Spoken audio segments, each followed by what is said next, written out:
नमस्कार खाना गर्मागरम को आपण समस्त को बहुत बहुत स्वागत जनाऊँगी। या देखला मात्र ही इच्छा होची ना खाइबा को। तो दर्शक बंधु आज चलतु आम तैयारी करबा एही सुआदिया छतु मसला। छतुर एही रेसिपी को मुझे बनई थी खाइबा को बहुत बढ़िया लगी।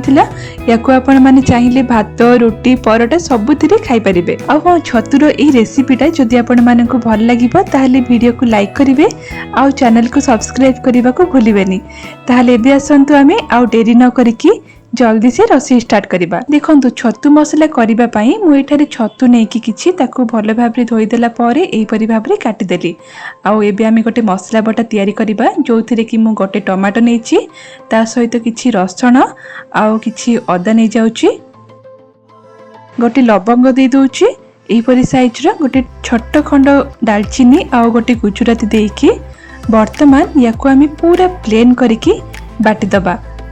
देखंतु एबे हमरो ए मसला बटाटा पूरा पूरी रेडी हो गला।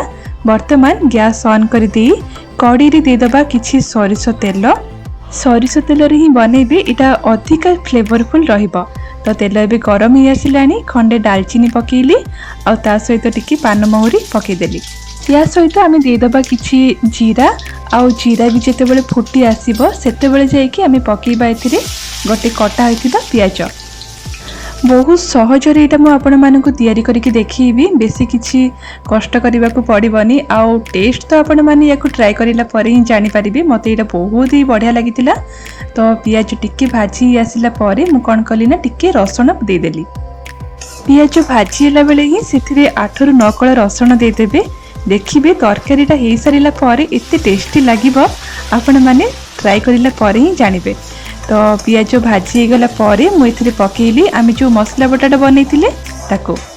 मसला बटार जो पानी अंशटा अछि सेटा सुखिला पर्यंत देखंतो एही परि भाबरे याको आमे रांधी दबा।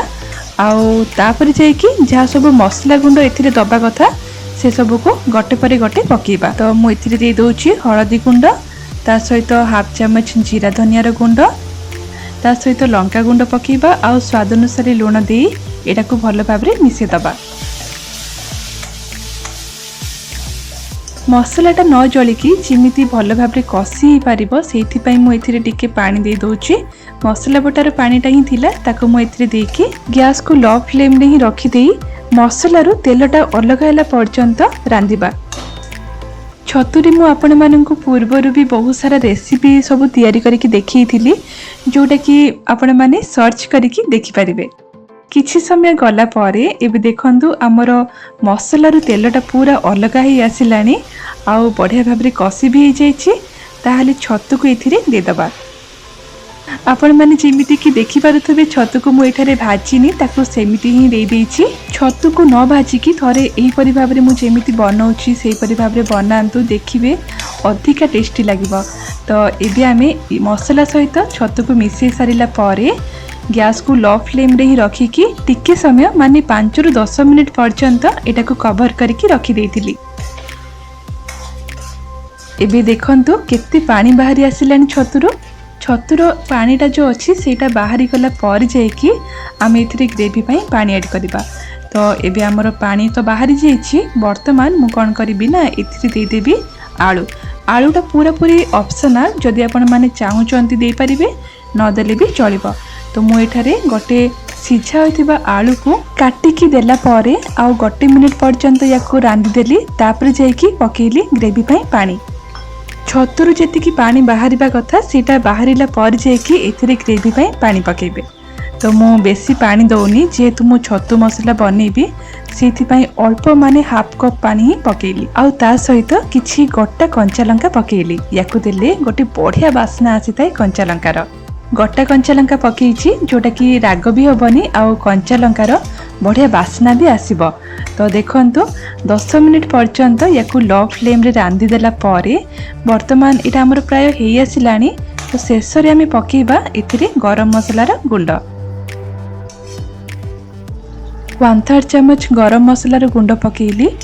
तो याकु देला परे आमे आउ खाली गोटे मिनिट पर्यंत या रांधिदबा जेहेतु गरम मसलार गुंडटा पड़ी। तो या टिके समय रांधिदेला एबे आमर छतु मसला पूरा पूरी रेडी हो जाइए। झल भी टिके बहलिया है कि पूरा पूरी परफेक्ट बनी। आउ देखिले ही इच्छा होची ना खाइदबा को।